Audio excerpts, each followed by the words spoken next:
Welcome to Killer Women with your host, best-selling author, Danielle Girard. The Killer Women Vodcast is pleased to be a part of the Authors on the Air Global Radio Network. To learn more about Danielle and her books, visit her at www.daniellegirard.com, and to access all of our vodcasts, go to youtube.com/Authors on the Air. And now, Danielle's next killer woman. Hello, and welcome to Killer Women Podcast. I'm your host, suspense author Danielle Girard, and my guest today is Jeneva Rose. Jeneva is the Amazon charts best-selling author of The Perfect Marriage, which is optioned for film and translated into a dozen languages. Her newest suspense novel, which I have in my hot little hands, gorgeous cover, is One of Us is Dead, and it is out April 26th from Blackstone Publishing. One of Us is Dead has been named a best new book by Pop Sugar, a most anticipated 2022 book by Nerd Daily, and a must-read mystery by Amazon. With over 350,000 followers on TikTok, Jeneva enjoys creating content both on screen and on the page, and boy, does she have a fun book coming for us. So welcome, Jeneva. Thank you for joining us. Thank you for having me. Absolutely. It's such a thrill. Okay, first, importantly, can you tell us a little bit about the story? Tell us about One of Us is Dead. Yeah, so One of Us is Dead. It centers around a salon owner who gets entangled in the lives of her elite wealthy clients. And when one of them ends up dead, it's only her and her accumulation of town gossip that can help the police solve the murder. And it is one of those books where multiple points of view, all these women, I love reading books about women because I think we're the more interesting gender. No offense to the men, but I also love it because the relationships you portray are so real. There's a level of, we're a little snippy and snarky, but we're also super loyal, and all the layers are in there, which is super fun. And I think you do an amazing job of letting us get to know all these different women. Jenny, who is, as you mentioned, the salon owner, she's sort of our main character, and she comes across as really cool-headed when she's dealing with these women in this very wealthy town, many of them sort of prone to drama. Tell us, was there a specific time this story came to you? Was it inspired by a salon? Was it the character that happened first? How did this evolve? It was actually inspired when I was sitting in a salon chair back when I lived in Wisconsin, and I was talking to my hairstylist, and she mentioned something that I had told her, and it was personal. And I was like, oh my gosh, I told you that? And I'm like, why would I tell you that? And she was like, you wouldn't believe what people say while they're sitting in this chair. And it was a light bulb moment. And I was just like, oh my gosh, a salon is the perfect setting for a thriller because everyone's just airing out their dirty laundry. You're revealing things you don't even realize you're revealing. And basically by the time I got home, I had half the story plotted in my head, and I just knew there was something there with a salon and a salon owner, a hairstylist being at the middle and center of it all. Yeah, she's such a great character, and you do find in ways you're rooting for most of the characters, which I also think is fun. Even the sort of not so nice one, or ones with sort of a little bit shadier history, I shall say, without ruining anything for us. But one of the things I also really love about this book is not only does it deal with sort of the issues that are real, but also sort of we think of as being in these really wealthy communities, like infidelity and divorce and new younger wives and plastic surgery and money stuff. It also really deals with the sort of very real issue of online bullying. And one character sort of is rather eviscerated through a very cruel YouTube video. And as a huge TikTok personality, I imagine you've seen your share of nasty comments. I want to hear about how that situation developed for you, and was it inspired by something personal or? So I grew up in the generation that literally grew up on social media. You know, I had AIM and then MySpace and then YouTube and Facebook and even Vine. So I've had a lot of experience with, you know, what happens online. For the most part with TikTok, it's been, I would say 99.9% extremely positive. But on other platforms, it can be negative, and you can be bullied on there, or you can just witness other people being bullied. You go to a comment section on YouTube and it's full of just horrible, mean comments. So I really wanted to draw like upon that and what it's like online. And I thought that was just a really nice way of tying it in to make it so it's also like very modern as well. And yeah, that's kind of what I drew on. But TikTok there's been some trolls on there, you'll get them. But the nice thing about TikTok is you can ignore them, you can block them, or you can respond to their comment in a video and kind of call them out. And I do that sometimes where I'm just snarky or funny back. And a lot of times they either delete their comment or they apologize or they say, I was just kidding, I wasn't being mean. So it's kind of funny that way. It's interesting because the women in your story are a little bit older than, I mean, they are not women in my impression, not women who grew up in this generation. So it's different, feels different to them than it would be someone like you. I can't even stand to read like my own book reviews, so I can't imagine when it feels so personal. But I really appreciated that part of the story, because I do think that's, you know, obviously a huge and real thing, and not a very nice aspect of our world today. So okay, you have this incredibly interesting story about how you first got published, and I want to sort of divide. I don't want you to tell all of it at once. I want to sort of parcel it out. So you tell me, tell me about how you published that first book, and then where TikTok came in, and we can talk about that part of it too, because obviously that everybody's so curious about that. Okay. So I started really like seriously wanting to write a book in 2016. I had tried before, never made it past page 80. And I literally wrote my first book just for myself, and because I wanted to write one and cross it off my bucket list. But somewhere in the middle, I fell in love with the process, and I was like, you know, maybe I can keep doing this. And that first book didn't get published. Well, initially, the actual first book that got published was the second book I wrote, and that was The Perfect Marriage. And I think I have one of the strangest like publication journeys, because I ended up getting an agent with that book within 2 weeks of clearing, where the first one I never got an agent within the year with hundreds of rejections. But and I went out on submission. It did not sell. Went out another round. Then we just weren't hearing back. And I ended up parting ways with my agent after 18 months, just because difference in communication and working styles, which is apparently a very normal part of the industry. Which it was a very tough decision. I didn't realize how common it is. And I just kept thinking, no, I'm going to stay, because it's so hard to get another one. But I left.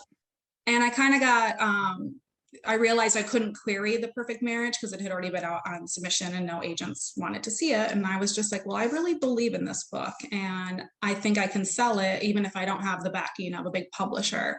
So I decided to query directly to small publishers that, you know, take unagented submissions. And I had an offer within 2 days for publication. And it was something I really grappled with, because you can kind of get pigeonholed in this industry. If if I would have published and it didn't sell well, like no one else is really going to take a look at my work. So, but I was like, at that point, I had 7+ years of social media and digital marketing experience. I was working for a Fortune 500 company, working on household brands. And I was like, I think I can market this book. And that's, you know, actually it was funny, because before even TikTok blew up, I did really well on Instagram. And that's what led to the film and television deal. And I didn't have a literary agent and I didn't have a film agent. So I like scrambled to find a film agent, which there's no there's no guidelines to, I was just sending out cold queries like, hello, I have a film offer. And and can you help me? Yeah, I actually heard back on some of those, but I ended up one of my author friends, she had a massive book deal and it came with a film agent. So she was like, I can introduce you to mine. And that film agent, you know, I worked with her. She did the deal. And then she was like, we need to get you a literary agent so I can sell more of your film and television rights. And I was like, yes, that would be lovely. And she ended up introducing me to like 4 or 5 agents. Only one offered on One of Us is Dead. And then I had an outstanding offer on The Girl I Was. So then I had to decide there, like, what do I want my next book to be? And I decided, obviously, One of Us is Dead, because The Perfect Marriage had done so well. Right. Okay, so back up, because it's so much, there's like so much to parcel out there. So you have experience with social media. You started on Instagram, and sort of, what was your thought? Like, you ended up, do you know what the initial print run was for your book at the small press? That's what's funny about it. It was a digital first publisher. It was never supposed to be in bookstores, and it's in Barnes and Noble stores now. Of course. Yeah. Well, that's like, I mean, we've heard, these are very rare stories, which is why they're so fun to hear. I mean, The Martian, we hear about The Martian. That's sort of the last one of those I've heard. So it was digital first, and then you started to, did you end up finding a publisher? Did you self-publish it to get the copies, the physical book copies? No. So how that works is it's digital first, and then the paperback is print on demand, which was really funny because I think the paperback version has sold over 80,000 copies. Like total, I think it's over 200,000 across all formats. But I remember like getting comments on TikTok when it blew up and it sold like 11,000 copies in 4 days from Amazon workers being like, your book is everywhere in our warehouse. That's so fun. Yeah. So, okay. So you did it. And do you attribute something specific? Like, if you were saying, I look back and I think this is the thing that kind of really helped, was it, I know you did sort of little, I've seen some of the sort of, they're almost little skits of like, you're being your perfect marriage, using your very talented and funny, I'm plugging Drew here, husband. So, but tell us about that, the creation of that, and what you think, what worked, what was fun about it, or not fun. I think really being like one of the first authors that was using the platform. I do remember like people kind of like in the industry kind of looking down on me that I was using TikTok to market my book. Yes. And I've heard from other authors that are with like the big 5, and they were like, when I saw what you were doing like in September of 2020, like I wanted to jump on TikTok, and my publisher told me I couldn't because it would ruin my brand. And now it's funny because like all authors are on there, basically all publishers were on there. But what really did it was because I was on submission with One of Us is Dead. And in January of 2021, I was like, oh, you know what? I was doing TikTok and I got, I never surpassed like 1 million views, but it was like 750,000 views on a video, of marketing my book. So I came up with this idea, and this is what I attribute to everything, was like story time, like doing a story time of your own story was really trendy on TikTok. So I was like, okay, what if I tell a story as if it were my own, but it's actually the protagonist in my novel. It's that story, it's the plot of it. So I tell the story, and it's a 30-second video. And at the end, I'm like, actually, that's the plot of my novel. Yes. And that video got 5 million views. It shot me up to number 3 on Amazon Books, like number 20 in the Kindle store, number 20 in the Audible store. It's so fun. And it's a really fun video. I'm assuming we can find you at TikTok, but it's, do you have it attached to like your website and stuff? I feel like we should all be able to directly find that video. I don't, but I should do that. That's a good idea. Because it's buried now. I did another, like a one like that too, and that other one got like 8 million views. So it was working so much that it became a trend. Then I saw like readers doing it with their favorite books. I saw other authors doing it. I saw publishers doing it. So it just became a huge trend. And that's what I attribute, because I was the first one that did it, and I was actually scared that like people watching it would be like, oh, you're so annoying, like that's the plot of your book. But they didn't. They loved it. They thought it was so clever. Right. We bought in. We were like, what is happening to this poor woman? And then we're like, oh, I love it. I think and isn't it funny? I think that's just the truth about every industry, right? Is to be a front runner in something is usually to be looked at like, oh, you do not know what you're doing, only to be able to look back a little later and be like, yes, I did know what I was doing. So, so how are you using TikTok now? I mean, do we get a story time with One of Us is Dead? I do plan on doing that, even Uh-huh. though it's kind of been played out, but I will do it again. I have a lot of TikTok ideas to, promote it. I want to do something in a salon as well. I just got to find a salon around here.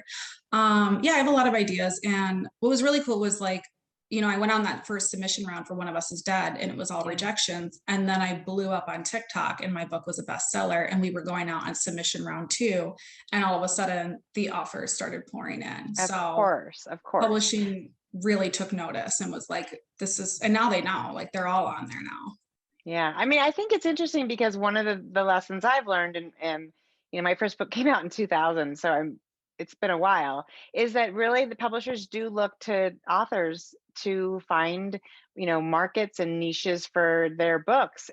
And more and more. It was different for sure, and when my first book was out than it was when my most recent book was out. So the fact that you found a way to connect directly to readers and to connect readers to your book and to make people want to buy your book, that makes you a very, very valuable commodity. So congratulations. That's so fun. Thank Okay, so you. what would you tell you'd all, but like most of us, you have a book buried in the backyard. That's what I say about my 3 books that didn't ever get published. So with your experience, and it's newer since you started, you said in 2016, Geneva, what would you tell to somebody who's like, written a book and it hasn't sold? Is there anything you sort of feel like, I wish I had known, or I'm glad I kept this in mind? I guess like, I was so dead set on wanting like the big 5 book deal, the big splashy book deal that everyone wants. And it took me a long time to decide, like, there's like such a thing, like, it's beneath you. And that's what I kept thinking. Not like it was beneath me, but like, I want to be, better than that. And I Yes. realized there's not a correct path to publication. And I remember like being like, kind of jealous of like the book deals I was seeing, or like some of my close friends that all of a sudden they had this huge splashy book deal. And I'm just like, oh, and I took like this different path where I kind of had to keep building and building until I got to where I want to be. So I would say just let go of, you have to have the big splashy deal, because I've seen that not work out too, where a career ends because they got the big splashy deal and they didn't earn out. Absolutely, absolutely. And I think that's actually sort of the other thing that you mentioned, which is also really important, is that you cannot look at anybody else's path, right? I mean, it does not tell us anything how it worked for one person, unfortunately, because like you said, $1 million advance on one book and then never another book again, or no advance and then a New York Times bestseller in the long run. So it's all up in the air. So you've got One of Us is Dead is coming April 26th, and I'm still in love with this cover. I actually like to look for something in my wardrobe that matches sort of the cover of this book, but it's so pink. So I kind of wore my champagne and thought, this is about as close as I can get, but it's beautiful. I really love this cover. Thank So you. tell me, what's next, Geneva? When we read this one, everyone's going to be saying, when's Geneva's next book out? What are you working on? Well, I'm close to signing another book deal with Blackstone. It just hasn't been announced yet. So my next book will publish in 2023, Yes. and it centers around an Airbnb and a guest that stays at an Airbnb in the middle of Wyoming and falls in love with the host. But as her departure date nears, things change for the worse and they don't trust each other. She fears he won't let her leave. He fears that she's hiding something from him. So it's kind of a cautionary tale of what can go wrong when you open up your house and your heart to a total stranger. And it's called You Shouldn't Have Come Here. So that's next. That is so exciting. Well, that'll be really fun. Well, okay, so tell us now where we can find you, your website, TikTok, give us all your handles. My website's genevarose.com, and essentially almost all of my handles, except for Twitter, is Geneva Rose Author, and Twitter is Geneva Rose Books. And that's just because I think it was too long, so I couldn't have it be that.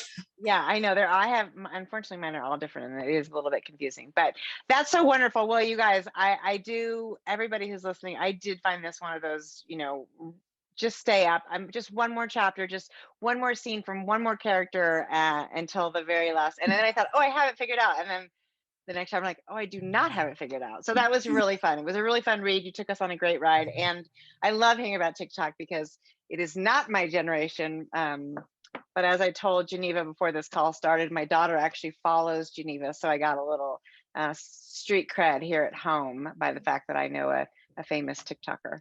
So this has been the Killer Women podcast. We are part of the Global Authors on the Air Network. Thank you so much for joining us. Geneva, thank you so much for being here. Until next time, bye. Thank you.